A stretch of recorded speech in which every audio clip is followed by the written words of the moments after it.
Good morning, everyone, and welcome to Golden Gate Center for Spiritual Living. We just had the Rainbow Connection, so we're well prepared for a lovely day. This is your opportunity to welcome one another and make sure that you get welcomed. So I'm going to invite you all to stand up, walk around, say good morning to those around you, welcome each other, make sure everybody feels warmly greeted. And those of you that are online, give yourselves another hug. We're glad that you're here with us too. Get a cup of coffee. We'll be back to sing the opening song in just a moment.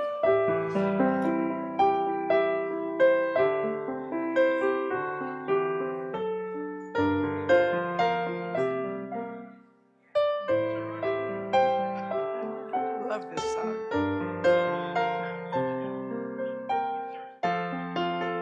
I should have worn green.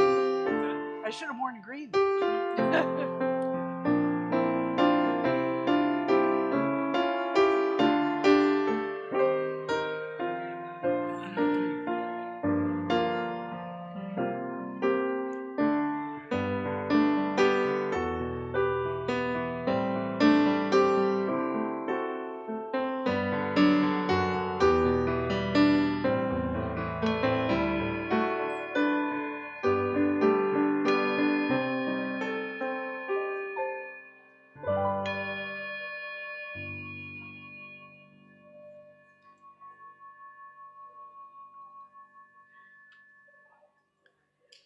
All right, coming back and take your seats. We're really lucky. We're so blessed because this morning we have Daniel Nahmod back with us. We love Daniel Nahmod.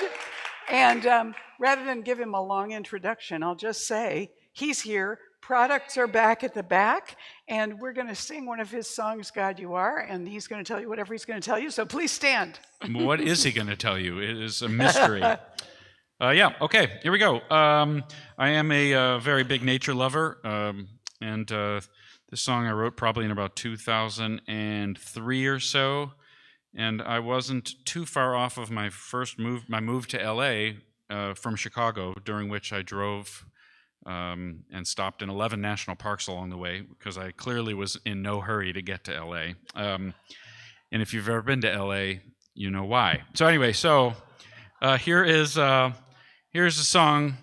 It's a day about Earth, a day about natural beauty, and that's what this song, in some sense, celebrates. Here we go. Oh yeah, it's on some kind of slideshow. Well, no, it just keeps disconnecting. Can you go back? There we are. That's it. Here we go. Okay, ready? Here we go. This is pretty straightforward. Here we go. Oh no, sorry. I need guitar.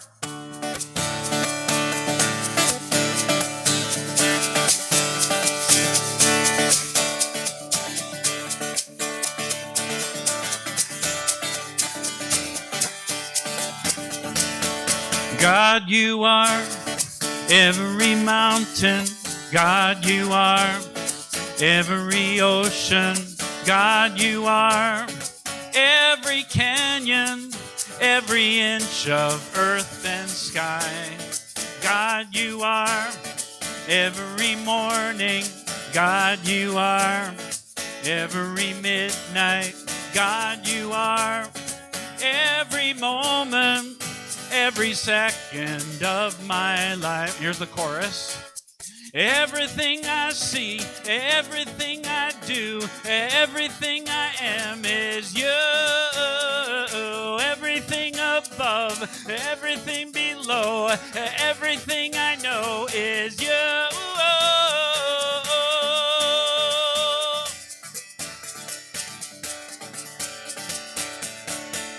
God, you are every sunrise. God, you are every moon glow. God, you are every star shine, every inch of earth and sky. God, you are every springtime. God, you are every snowfall. God, you are every season, every second of my life. Everything I see, everything I do, everything I am is you. everything above, everything below, everything I know is you. Everything I see, everything I do, everything I am is you. Everything above, everything below, everything I know is you.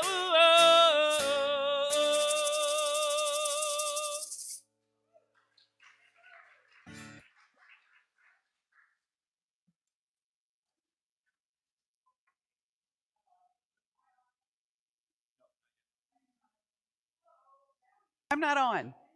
Would you like to turn me on? Thank you. That's good. All right. So let's see. What was I going to tell you? This is the time to silence your cell phone so that it won't interrupt us during the Sunday morning celebration, and to prepare to turn within. So we're going to center within now that we've raised our voices and we've said hello and had some good conversations. We're going to turn within, and Jeannie Stone is our morning prayer practitioner. So she's going to come up now and give us the opening prayer.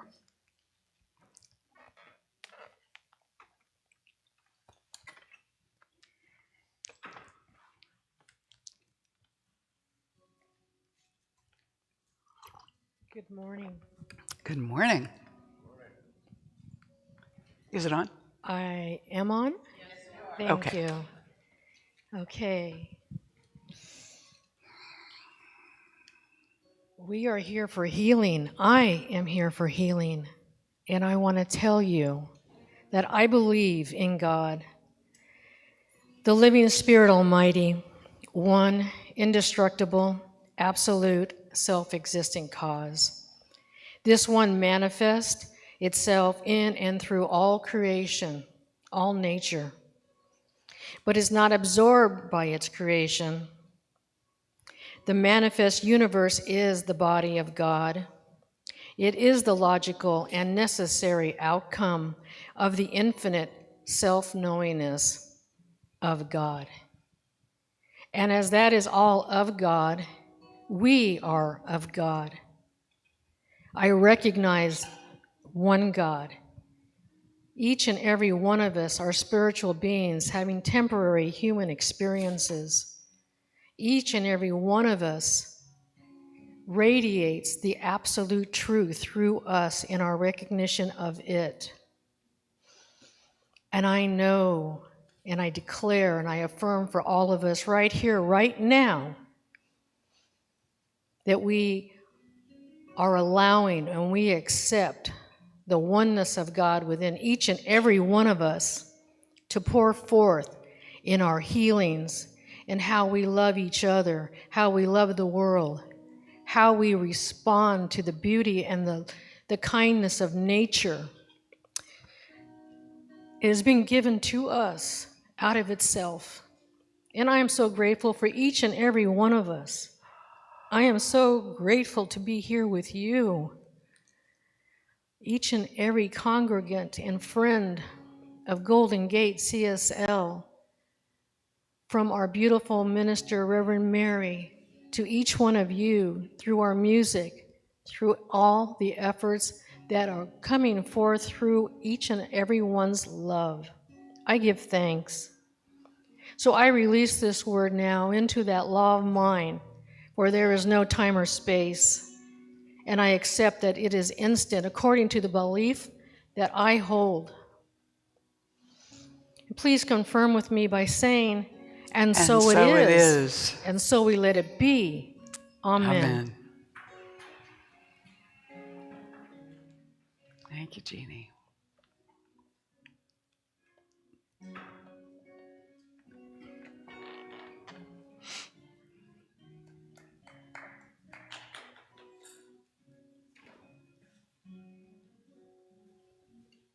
I have made a decision about my life. It may be a strange surprise to some. I have always thought I wanted what so many want, but it's to a different conclusion that I've come. I see water rushing through an ancient riverbed. I see snowfall floating high up on a hill. I see an eagle soaring to the red horizon. And I know that's how I am meant to live.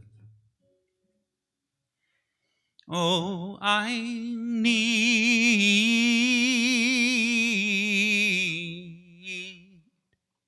to be free. I will go where the wind will carry me. To be free, oh, to be free. You won't see me playing any kind of lottery. You won't catch me wishing on a shooting star. You will find me wherever I am called to be, wherever kindness and beauty are. For I think of all mankind as my family. This entire precious planet is my home. So let others build their borders, walls, and boundaries. I will fly above them all, even if I must fly alone. Oh, I need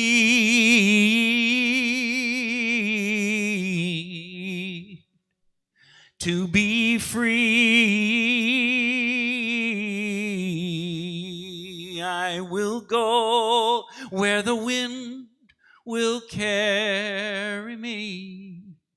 To be free, oh, to be free. When I hear a child singing, when I see a dolphin swimming, when I watch a dancer moving like the wind, it's a calling, it's a vision, it's a voice, and I must listen. So today, this very day, I'm stepping in. Oh, I need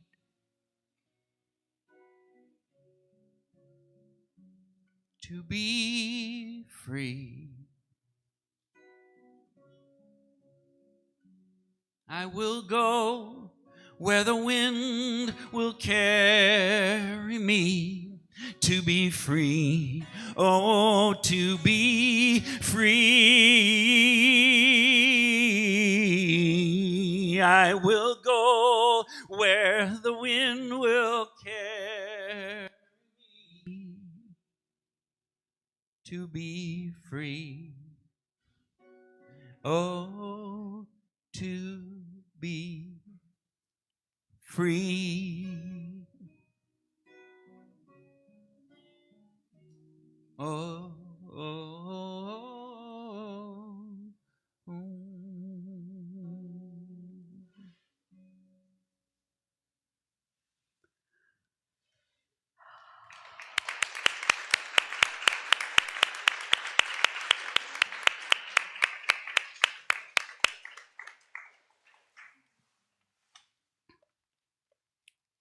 Well, I said we were blessed and lucky, was I right?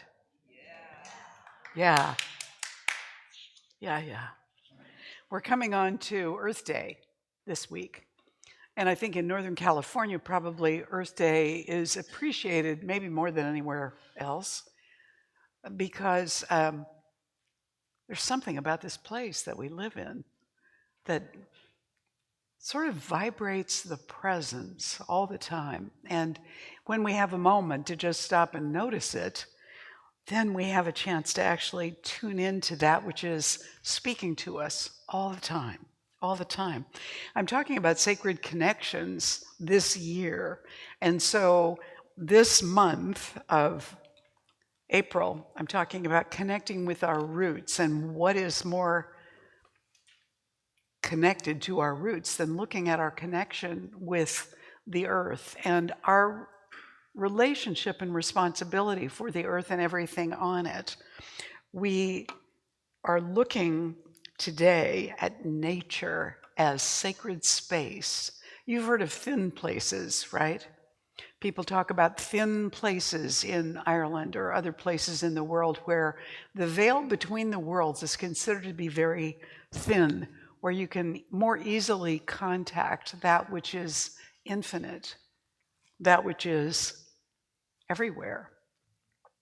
Little children, little kids, seem to be quite connected to this, and to the extent that they look upon their pets and other animals as similar creatures to themselves with similar feelings and similar thought patterns and similar behaviors. So this policeman says he parked his van. He said, it was the end of the day when I parked my police van in front of the station. As I gathered my equipment, my canine partner Jake was barking. And I saw a little boy staring in front of me. Is that a dog back there? He asked. It sure is, I replied. The boy looked at me, then at Jake in the back of the van again. Finally, he said, "What did he do?"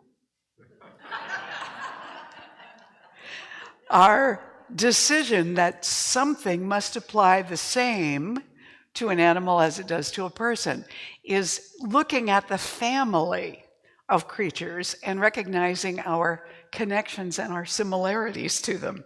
So that assumption was very reasonable from the standpoint of somebody who was looking from where he was looking from. It's all sacred. We were having a practitioner retreat yesterday, and we were talking about being in consciousness, that consciousness is a shared thing and we're inside of it. It's not living in your own head. You don't have personal consciousness. You have a share in all consciousness. You're connected to it. So there isn't a separate mind for you and me.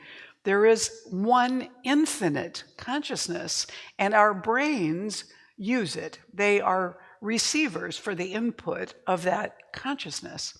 So we're all in it all the time in this sacred space. And it used to be in ancient times when people had no scientific background compared to what we know now, they looked at nature as the guide, as the nurturer. It was obvious that everything that they ate, everything they wore, every tool they made was something that they received from the earth.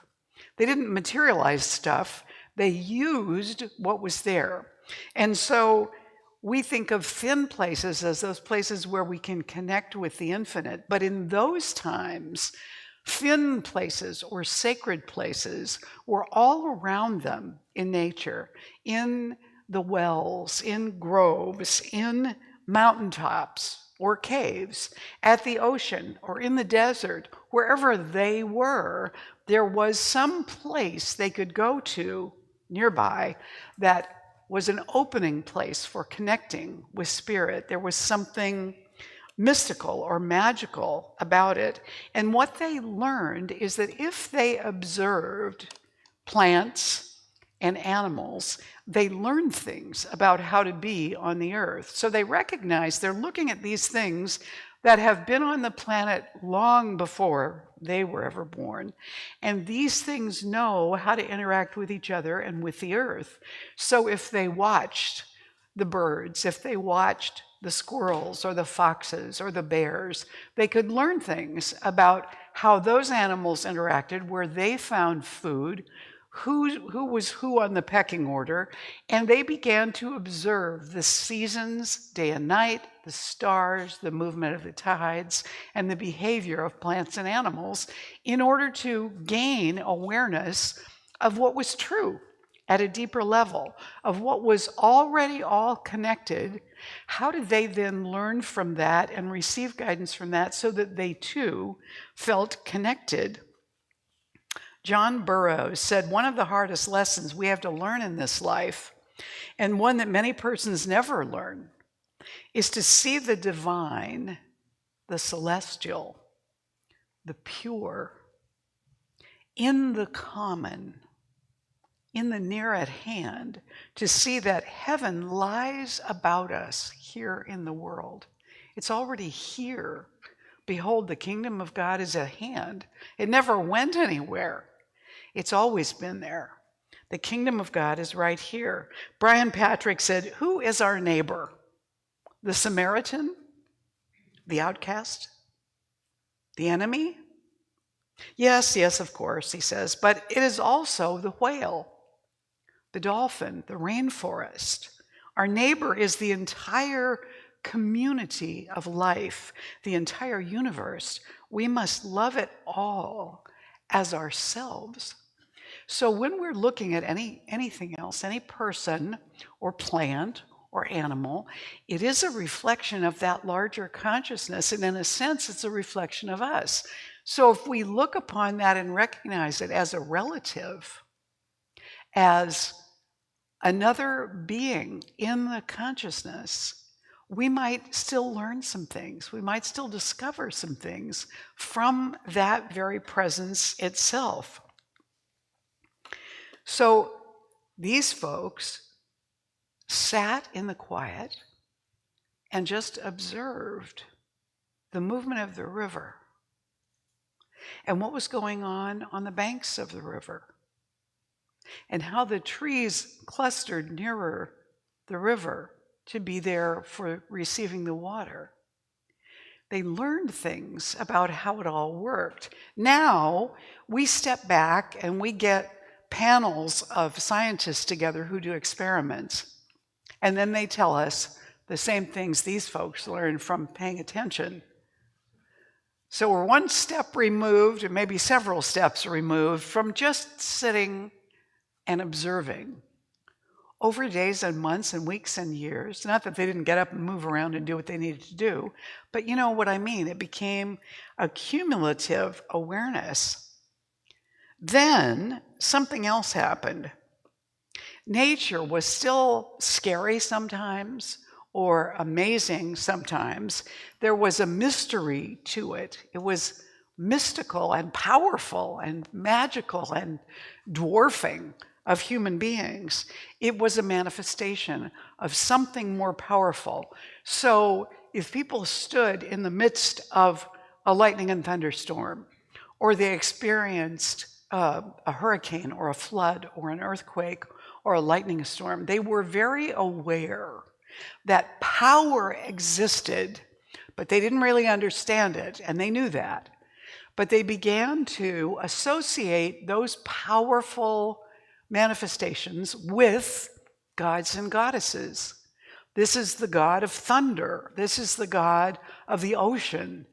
And to communicate that way in order to try and have a greater sense of comfort and safety and control of their lives, right? It made sense, like the little kid seeing the dog in the back of the van and saying, what did he do? They looked at what they could see and they extrapolated from there. So it seemed as if all of those were manifestations of something bigger and more powerful, yeah? But the truth is, what are we, if not that also? That one consciousness, we're part of that too. We're expressions of that. But what happened was we stopped listening and connecting. We gave the responsibility of listening and connecting to somebody else. So churches came into being, and they said, you cannot connect with the divine. That's verboten. You have to go through the priest. The priest, whether it was Greek or Catholic or whatever it was, you go through this one. This is your intermediary now. If you want to reach the divine, you have to go through this person. You can't go there. And so this person becomes then an authority who begins to say to you, you must not do this. You have to do that. You have to give here. You have to apologize over there. You have to give up this food or that type of clothing or this kind of cooking. And so the people more and more let go in many cases. I mean, there's still indigenous people who know better, but we began to let go of our own connection and observation. And it gave us a sense of community and belonging, and also that we didn't have to be responsible for all of it, because there was somebody whose job it was to be responsible and to tell us what was so. Yes, is this making sense, what I'm saying to you?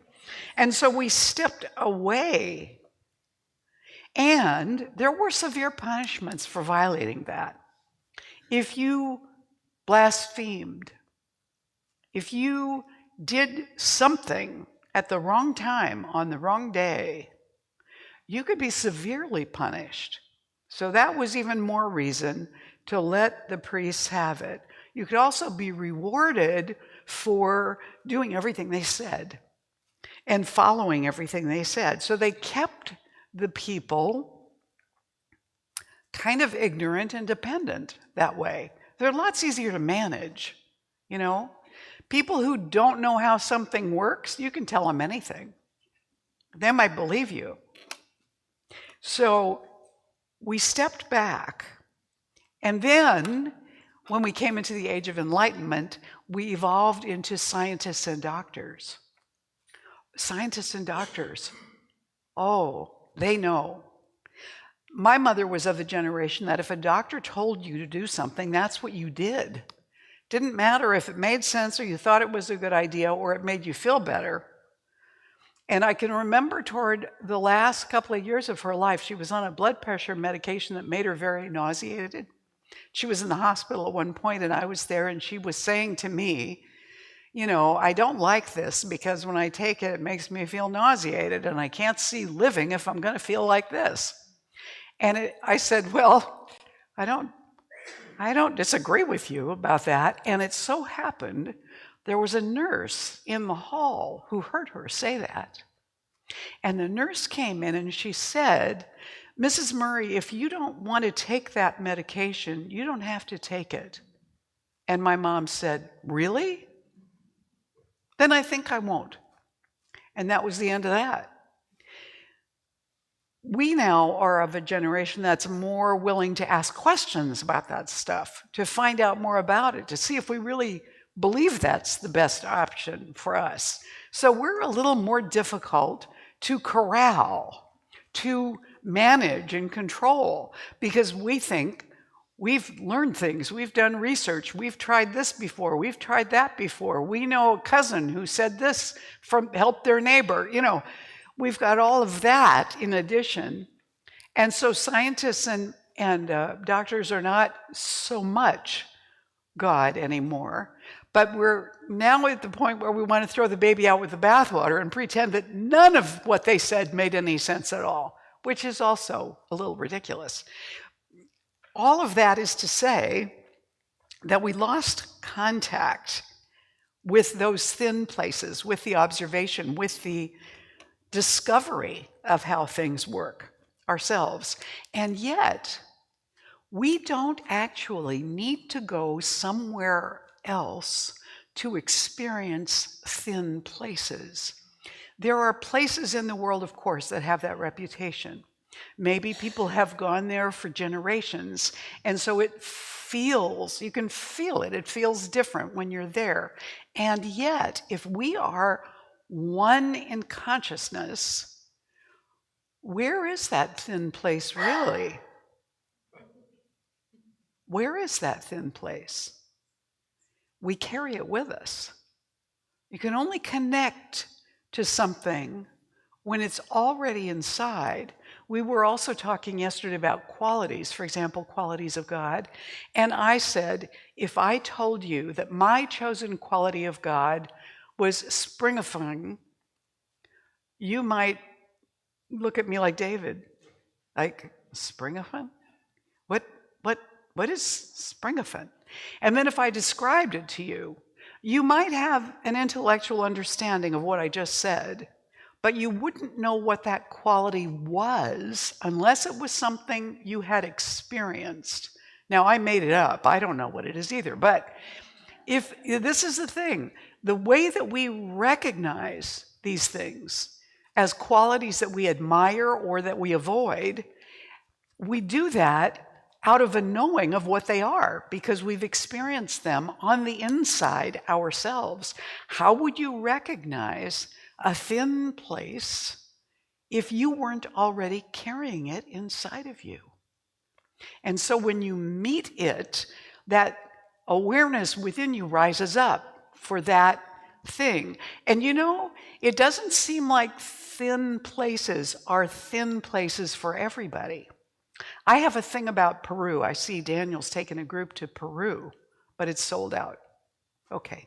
I've been there a couple of times, and I have a thing about Peru that I feel the connection to it, and I've experienced things in those places, yeah? And so I have ranted and raved about it. A friend of mine went to Peru. Nothing. Nothing. She got nothing. Egypt was the one for her. I have no sense of Egypt inside myself, but she did, and Egypt was what did it for her. Is this making sense? We are connecting to something that is already connected to us. And in some ways, there may be some places we connect to more than others, even though that consciousness is everywhere. So the opportunity for an encounter with the divine, you don't have to go someplace for that. That could happen to you sitting at your computer at home in a moment. In a moment. What if this is a thin place? And the moment you walk into this room, something shifts, something subtle. What if the divine is already waiting here to meet you? And because you've been here so many times, you could step right into it. Now, those of you online, you're not excused from this idea, because just in listening to this, you could also conceivably just cross right over into a thin place in your experience right now, right there where you are.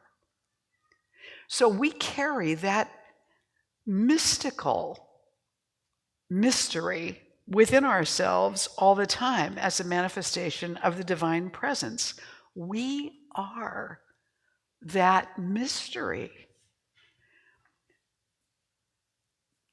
Yeah, we are that consciousness.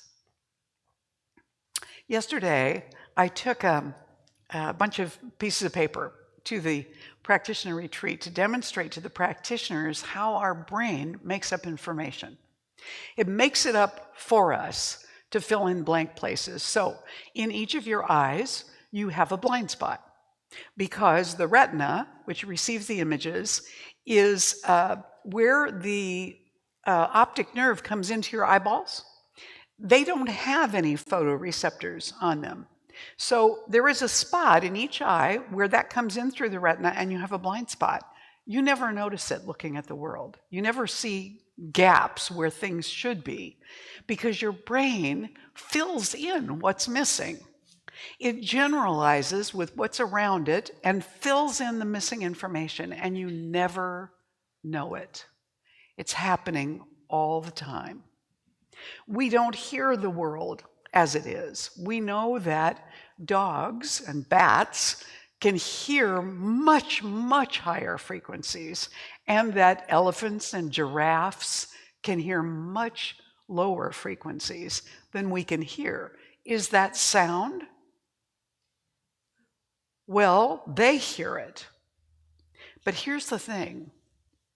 Sound doesn't become sound for us until those vibrations hit our ears, and all the little bits in our ears do their work so that our brain interprets it as sound, but it's just vibration. Some other creature somewhere else might pick up on those vibrations who doesn't have ears, and perhaps for them those vibrations become a smell. So is there sound when nobody is there to interpret the vibration as a sound? And what about all the vibrations that are available to be heard by any creature anywhere Is that sound if all those creatures are missing? Or is it just vibration? It's the same thing with what we see. So we're in this mystery. We live in this miracle. And this is a manifestation of earth, of the physical. And this temporary little vehicle that you get to wear for 100 years or so, this little vehicle is a throwaway. You're not even going to keep it. It isn't designed to last. You, the essence of you get to experience this miracle thing for this little span of life that you're here. It's a gift. Here, take this. You'll be able to interpret everything around you to a human degree while you're in time and space if you use this thing. This is your translator. This is your tricorder. This is your whatever it is. This. And so for a temporary period of time, you get to use it to the degree that it operates, to the degree that it can hear and see and do those things. And then you take all that information with you when you go. The miracle is happening, and we're oblivious because it's always there. We've always experienced it. We don't have anything else to compare it to, yeah? Sai Baba said, the divine pervades everything in the universe. This may not be understood by everyone. Some may not agree that the divine is omnipotent and omnipresent. But whether they accept this fact or not, the truth is the evidence of the presence of God can be found wherever one turns. Now we're back to observation. Now we're back to noticing, to paying attention in this. Meister Eckhart said, I am as sure as I live that nothing is so near me as God. God is nearer to me than I am to myself. That's a good one. God is nearer to me than I am to myself. My existence depends on the nearness and the presence of God. Well, sure, because its existence is us, and our existence is it. So yeah, when this vehicle is gone, that presence is still there. That essence of being is still what we are.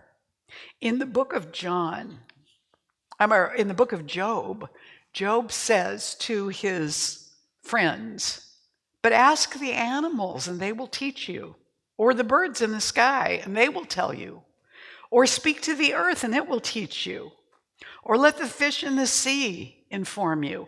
Which of all these does not know that the hand of the Lord has done this? In his hand is the life of every creature and the breath of all mankind. Even in his misery, Job had it right. Pay attention. Pay attention. It's right there. You want that encounter with the divine? Look at your hands. Look at your hands for a moment. No, really, that's not a rhetorical question. Look at your hands for a moment. Look at all the lines in your hands and the fingerprints and the joints. Just your hands. These hands, nobody has hands exactly like this, and they never will. And that's true of your hands, of your eye prints, of your tongue print. Is completely individualized in the one consciousness. Ernest Holmes wrote in Ideas of Power, God thought creation into existence and is still thinking it into existence in you and in me. The creative energy and intelligence that speaks the planets into their spheres of rotation and revolution is the same intelligence that digests our food and enables us to read the morning newspaper. That's amazing to me. Is that not amazing to you? That's amazing to me. So we're walking mysticism, just walking miracles, walking around, and we don't know it. St. Augustine said something once about, man walks around and he wonders at the mountains and the trees and the stars and takes no notice of himself. This amazing thing that we're living in, that we're carrying around with us, we're living in a thin place already. That means we can connect with the mysticism, the miraculous, the presence of the divine, because we're already there. The only reason I think that we don't is because we don't remember. We're so familiar with it. We don't remember that that's who we are. So we reclaim those lost connections by taking a moment to be present and observe. I did a workshop many years ago with a woman who is a shamanic healer. And one of the things that she asked us to do one day, because we were out in the country in West County, and she said, go out and just walk around and find a plant that seems to draw your attention to it and just sit with it for half an hour. So she sent us out to do that. And one gal who was in the retreat who came back, she had said that she and her partner, I can't remember if they were married or not, but she and her partner had been talking about having a child, and she was feeling scared about, what that might be like, and if she was ready for it, and if she wanted to do that, and she was sort of, I don't know. So she found a flowering plant, and she sat down in front of it, and while she listened, she heard this plant say to her, "Don't be afraid to be pollinated." That cracked me up, and I thought it was so appropriate as a response to the fear that she was experiencing. Don't be afraid to be pollinated. I love that. Just sit and see what comes. Maybe nothing. Maybe something important. What are we looking for? The Haudenosaunee people, which is a confederacy that we would refer to as Iroquois tribes. Their confederacy said the people who are living on this planet need to break with the narrow concept of human liberation and begin to see liberation as something that needs to be extended to the whole of the natural world. What is needed is the liberation of all things that support life, the air, the waters, the trees, all the things which support the sacred web of life. You'll notice that our altar this morning has earth, fire, and water represented. It was hard to know how to represent air without burning herbs or something, but the air is all around it. The prayers and the presence are all around it. So we have an altar that honors the earth and everything that's in it. The traditional Buddhist blessing would be, may our walking on the earth be gentle as the union of the butterfly and the flower. Ernest Holmes wrote in this thing called You belong to the universe in which you live. You are one with the creative genius back of this vast array of ceaseless motion, this original flow of life. You are as much a part of it as the sun, the earth, and the air. There is something in you telling you this, like a voice echoing from some mountaintop of inward vision, like a light whose origin no one has seen, like an impulse welling up from an invisible source. This is us when we're present, when we're in the moment, when we're receptive, when we're paying attention, right? I want to read a story to you about finding our way back to that connection with each other, with all that is, with the miracle that we are. Every Tuesday, I found a boy's crumpled homework in my trash. One night, he told me farmers were worthless, like me. I've lived 72 years on this patch of dirt. My name's Ray. Folks around here call me the old farmer with the broken barn. And that's fair enough. My wife's gone, my kids are grown, and most days it's just me, the cows, and this stubborn land that refuses to quit. What people don't know is that for months I've been finding someone else's life tossed into my feed sacks and trash barrel. Crumpled notebooks, torn math worksheets, English essays with red F's blazoned across the page.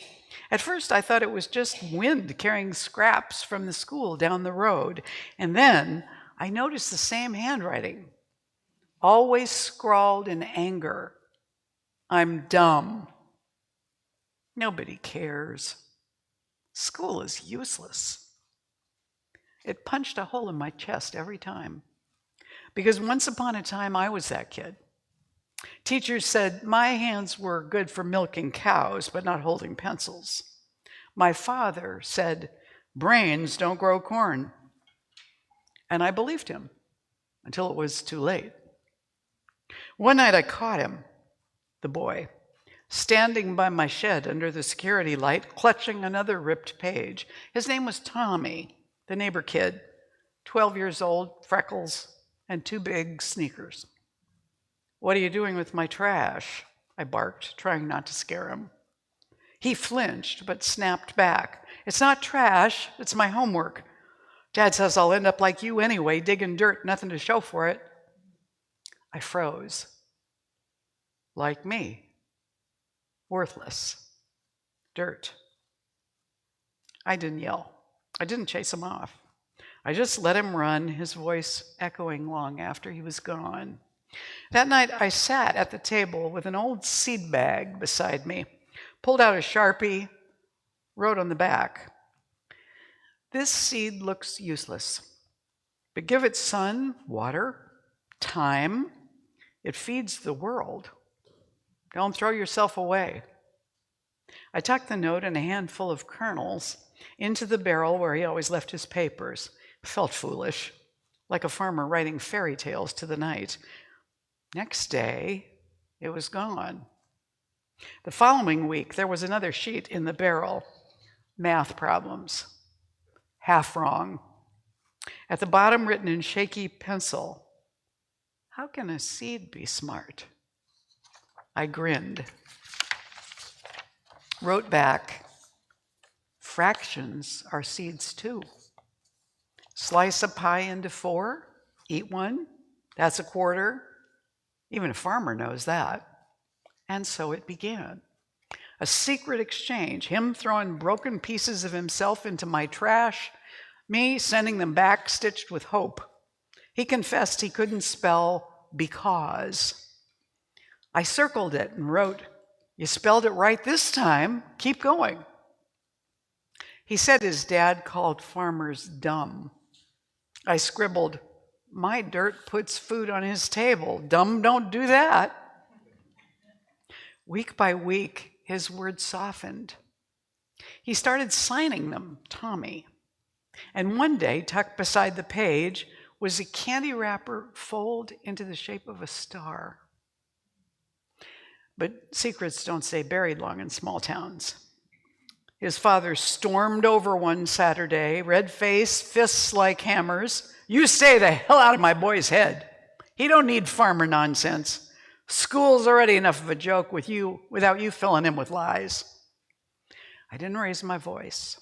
I just said, "Your boy's not broken. He just needs someone to believe it." That was enough. He spat in the dirt and left. It should have ended there, but the next week another note showed up in the barrel. Shakier handwriting, but determined. "He says you're wrong, but I think seeds are smart because they don't give up even in bad soil." My throat burned. The boy was fighting for himself. Months passed, then in the spring, the school held a parent night. I wasn't planning to go. Farmers don't belong in classrooms. But one of the teachers, Mrs. Carter, stopped by my gate. "You should come," she said gently. "There's something you'll want to hear." Sat in the back, dirt still under my nails, trying to disappear into a folding chair. They had the kids read essays aloud. When Tommy's turn came, he walked to the front, clutching a paper. His voice shook, but carried across the gym. "My hero is Farmer Ray. He taught me that seeds look small, but they feed the world. He taught me that being smart isn't just about grades, it's about not giving up. He taught me farmers aren't dumb. They're the reason we eat. When I grow up, I want to be both a student and a man who works the land." The room went silent. His father stared at the floor. The teacher wiped her eyes. And me? I sat in the back, fists pressed to my knees, trying not to break apart. Afterward, Tommy slipped me a folded page, and inside was a drawing, a stalk of corn with roots tangled deep, and next to it, a boy holding a book. Underneath one line, "Thank you for seeing me." I walked home under the stars, his words heavier than any sack of feed I'd ever carried. People think changing the world takes money, degrees, or power. Truth is, sometimes it takes nothing more than a stubborn farmer and a few scribbled notes in the trash. Tommy doesn't know everything yet. Neither do I. But we both know this: seeds grow when someone bothers to plant them. And kids, they're the most important crop we'll ever have. So before you dismiss a farmer or a janitor or anyone who worked with their hands, remember, without us, the world starves. And before you dismiss a kid struggling with fractions, remember, they just need one person to believe. I believed, and now he believes. That's how you grow a future. One seed, one boy, one note at a time. Namaste.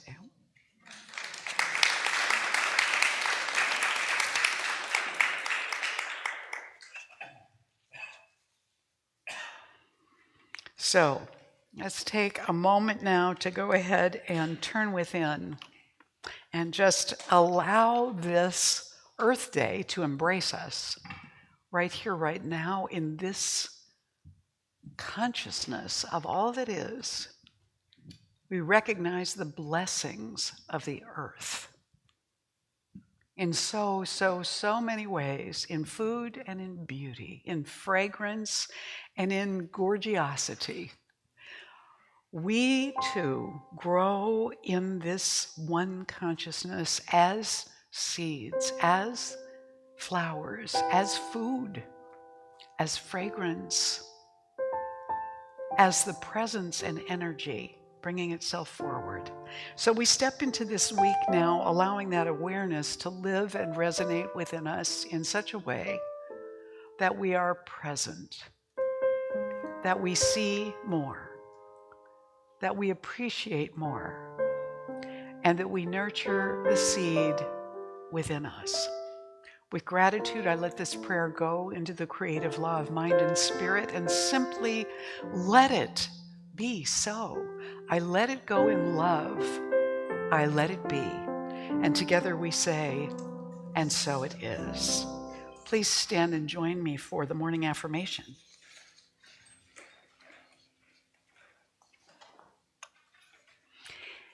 Everything that lives and grows is sacred. All of it brings me blessings. I remember and I honor all living, growing beings I encounter on the earth. And so it is. Thank you. You may be seated. Would the ushers please come forward? This is our sacred giving time, and we want to bless the offering being given here and anything being given online. I'll speak about that in just a second. And we want to bless everything that Golden Gate has received this week, as well as ourselves. We're part of the gift too. So if you are giving this morning and you are online with us, you can text a donation to the number on the screen. Just text the dollar amount you want to give to that number and then follow the directions. And for all of us now, I invite you to take your gift or just your hands and place them over your heart as we say together the giving affirmation. This gift is God in action. I now send it forth to bless and to prosper. I know that everywhere it goes, it is creating a world living in love, one heart and one thought at a time. And so it is. Go ahead. Daniel, it's all yours. Hello again. Nice to be back. Yeah. I had several songs come to mind. You give such beautiful talks, by the way. Thank you. Thank you. Thank you.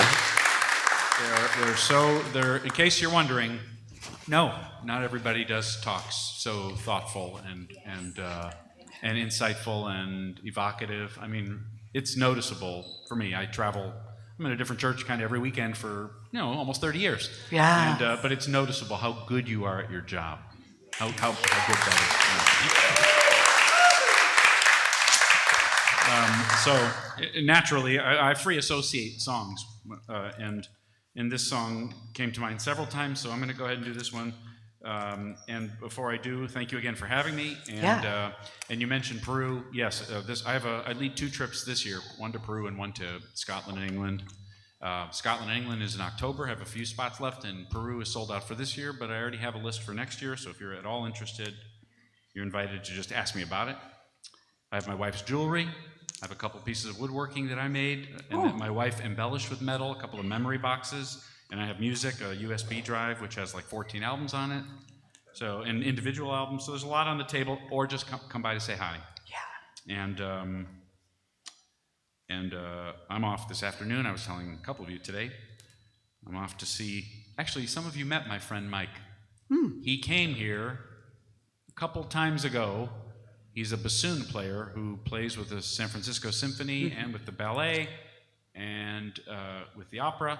And today he's treating me and my uncle, my mom's baby brother, to the symphony concert. And my uncle's very excited. He's more or less homebound. And my friend, I call him Gom, his name is Gomberg. He said, I'll get 2 tickets. Go pick up your uncle and bring him to the show. So that's going to be a special afternoon. And then a long, long drive back to Orange County. Yeah. Complete with Red Bull and I'm thinking Chipotle. Anyway, so that's my day. Here we go. So, what's that? Oh, thanks. Yeah. All right. So, this is a song. It's about the earth. It's about a lot of things. I've talked about it before. I'm a child of. My mother was a refugee. I'm a child of grandchild of Holocaust survivors, and so this is a song that I feel when I'm in these thin places. For me, Yellowstone National Park is one of them. Moab, Utah, is one of them. And I have always sung this song with kind of the deepest of intentions, in some sense to make the place where I am a thin place while I'm singing it. So here is that song.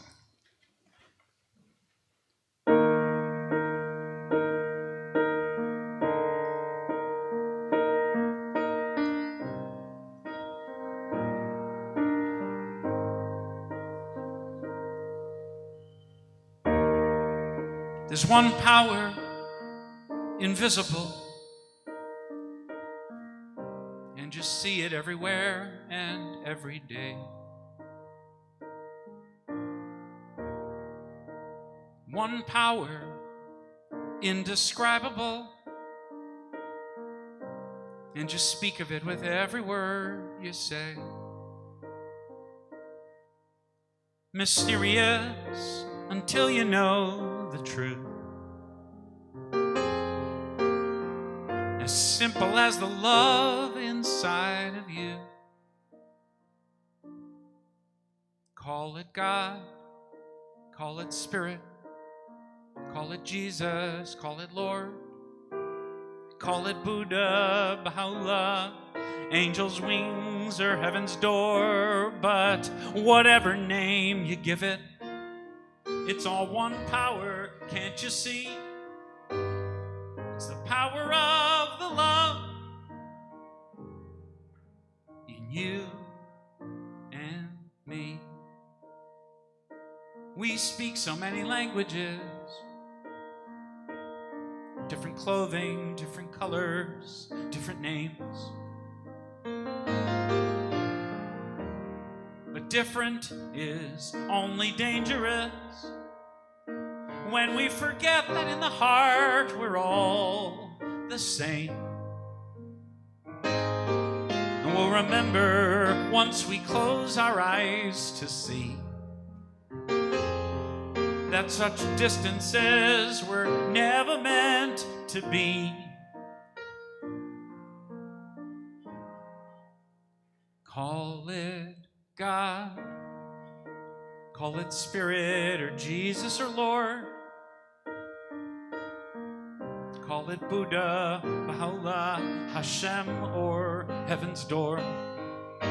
It's Mohammed, it's your mind, it's your soul, or it's your sign. It's the universe, it's music, Mother Earth, or Father Time. But whatever name you give it, it's all one power, can't you see? Whatever name you give it, it's the very air we breathe. It's the power of the love in you and me. One power, yeah. One power is what we are. It's the moment of creation. It's an everlasting peace. It's the freedom of forgiveness. It's the sweetness of release. It's the joy of inspiration. It's the sunshine on your face. It's the birthright of all nations. It's the boundlessness of space. It's the beauty of a baby, the serenity of sleep. It's the anger we abandon for its love that's most deep. It's one power.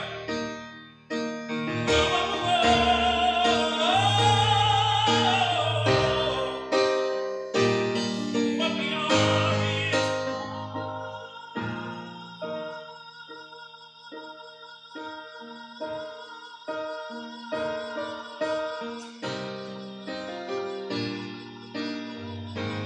Woo! Woo!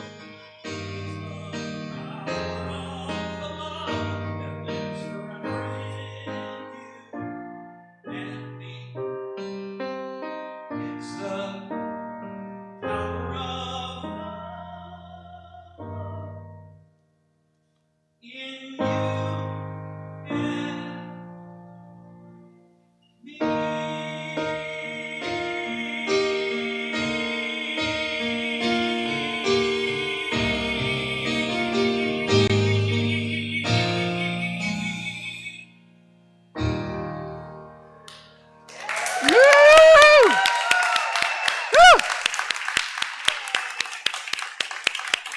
Yeah.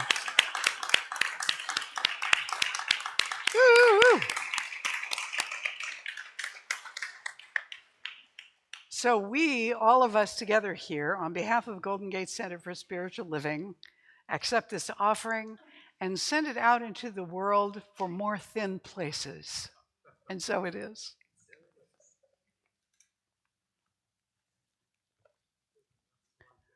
If you happen to be with us for the first time, check out the table behind this group over here on this side. There's all kinds of stuff you can pick up and take with you for free. And please get a welcome packet. Take the blue card out that's in there, fill it out, and give it back to Galen, who's waving these things around in the air back there. And Galen will give you a little book as our thank you for coming and being with us today. It's also an invitation to come back and be with us often. We'd love to get to know you. And I want to take a moment, too, to thank everyone who was involved in creating, it is showing up right now, creating this wonderful day for us, the Frost family for the altar, and Daniel, of course, for the wonderful music today. Yes. Be sure and check out his product table back at the back underneath the clock back there. Or, as he said, go at least and say hello. Offer him a cup of coffee. Who knows? We're just grateful for all of our people and all that you have done. Now, I want to remind you, finally, I didn't have this announcement last week because I was away. But for those of you that did not know, our dear member Dan DePaula, who was in care up in Washington, has made his transition. And you can send cards to the family. I think they're still kind of reeling from the change, even though they knew it was coming. You can send cards to them up in Bellevue. And if you want to make a donation in Dan's name or in Dan's memory, you can do that to the Michael J. Fox Foundation or the Parkinson's Foundation. We bless Dan on his way, and Rachel, Dominic, and Soph as they weather this releasing and grieving time. Also, please remember prayer, prayer, prayer. That's just connection, communication with the divine. If you're stuck in any way in your life, take advantage of our wonderful prayer practitioners who are at the table to serve this morning. Stop with them. They will do a prayer with you following the service back here in the private area. If you get to the table, nobody's there, just wait for a minute till they come back. And if you want to make a written request, you can put it in the prayer box over there. So I want to invite the practitioners now to surround the room. We all had a wonderful retreat yesterday, so they should be very prayed up and ready to be present here with you in the midst of this. So we're going to do a brief, practitioners, did you hear that? We're going to do a brief chamber of prayer because it's already 10 after. So we want to bless everybody on their way and knowing those thin places are making themselves available for you all the time. Right now we're going to do a chamber of prayer as we turn within.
So it is.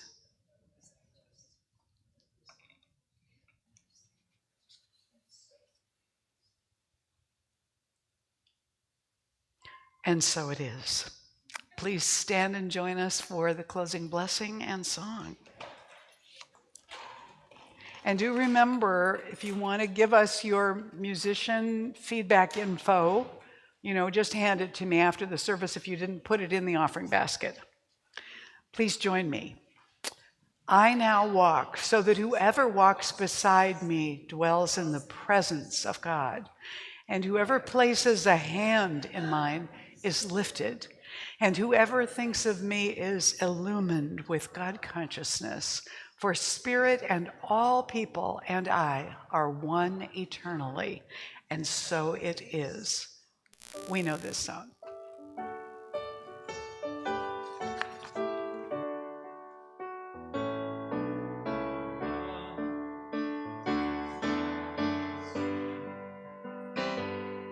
it's up to me to give up my heart.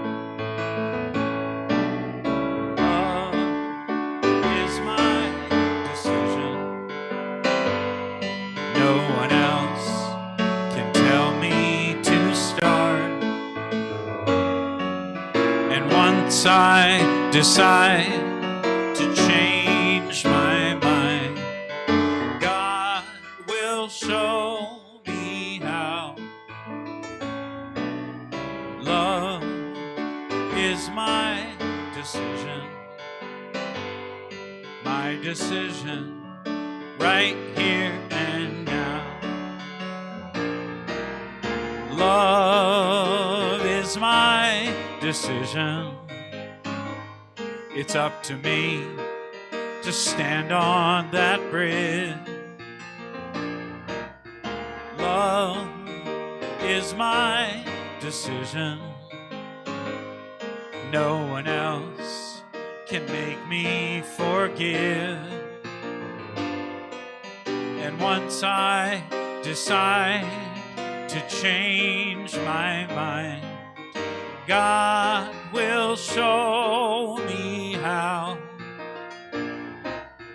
Love is my decision right here and now. One more time. Love is my decision. It's up to me to dance down that road. Love is my decision. No one else can lighten my load. And once I decide to change my mind, God will show me how. Love is my decision right here and now. My decision right here and